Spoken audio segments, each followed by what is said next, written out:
ঝিনাইদহের হরিণাকুণ্ডুতে ২ শতাধিক মানুষের মাঝে শীতবস্ত্র বিতরণ। ঝিনাইদহের হরিণাকুণ্ডু উপজেলার রঘুনাথপুরে শীতের কাঁপুনি দূর করি, মানবতার উষ্ণতা ছড়িয়ে দিই, এই স্লোগানকে সামনে রেখে আর.এইচ. ওয়েলফেয়ার অ্যাসোসিয়েশনের পক্ষ থেকে ২ শতাধিক অসহায় হতদরিদ্র মানুষের মাঝে কম্বল বিতরণ করা হয়েছে।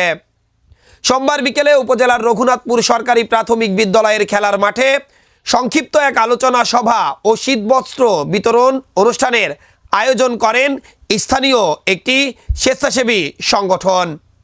এ সময় প্রায় ২ শতাধিক অসহায় হতদরিদ্র নারী, পুরুষ ও শিশুদের হাতে তারা শীতের কম্বল তুলে দেন। এ সময় উপস্থিত ছিলেন জেলা জাসাসের যুগ্ম আহ্বায়ক জাহিদ হোসেন, মান্দিয়া মডেল কলেজের অধ্যক্ষ রফজেল হোসেন, রঘুনাথপুর কেন্দ্রীয় জামে মসজিদের খতিব শওকত মণ্ডল সহ আর.এইচ. ওয়েলফেয়ার অ্যাসোসিয়েশনের একঝাঁক মানবিক যোদ্ধা।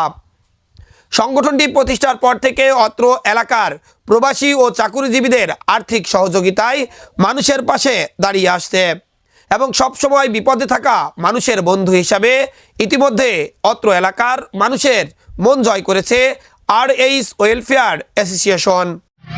আমাদের সংগঠনটি হচ্ছে অরাজনৈতিক সংগঠন। বিভিন্ন কাজের সাথে আমরা জড়িত থাকি। যেমন 2024 সালে বন্যা কবলিত এলাকায় আমরা ওখানে ত্রাণ নিয়ে গিয়েছিলাম। এখান থেকে আমাদের কিন্তু নিজস্ব যারা কর্মী ছিল তাদের মাধ্যমে ওখানে ত্রাণ দেওয়া হয় এবং একজন স্টুডেন্ট পড়াশোনা করতে পারে না, তাদের আমরা সকল সমস্যার সমাধান যতক্ষণ লেখাপড়া শেষ না হবে, যতক্ষণ পরিবার সচ্ছলতা না হবে, ওই স্টুডেন্ট যতক্ষণ কোনো কিছু না করতে পারে তার সবসময় আমরা কিন্তু সাপোর্ট দিয়ে থাকি। তারপর একজন ভ্যান, তারপর ইত্যাদি, তার গরিব দুঃখী কিন্তু নিজে উপার্জন করতে পারে না। আমরা ভিক্ষার দাঁড়িয়ে মানুষকে হাত পাততে এমনভাবে চাই না, আমরা তাদেরকে সচ্ছল অবস্থা দেখতে চাই। সেজন্য আমরা একটা ভ্যান বা একটা অন্য কিছু ওয়ে তৈরি করে যার মাধ্যমে সে ইনকাম করতে পারে। এটাই আমাদের বিভিন্ন ধরনের কাজ করে থাকি।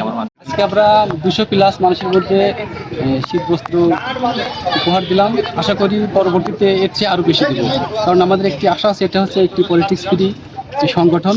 এখানে সবাই হেল্প করে, বিশেষ করে প্রবাসী, চাকরিজীবী, আমাদের এলাকার বাইরে যারা আছে তারাও আমাদের অত্যন্ত একদম মন থেকে ডিপলি হেল্প করে আমাদের।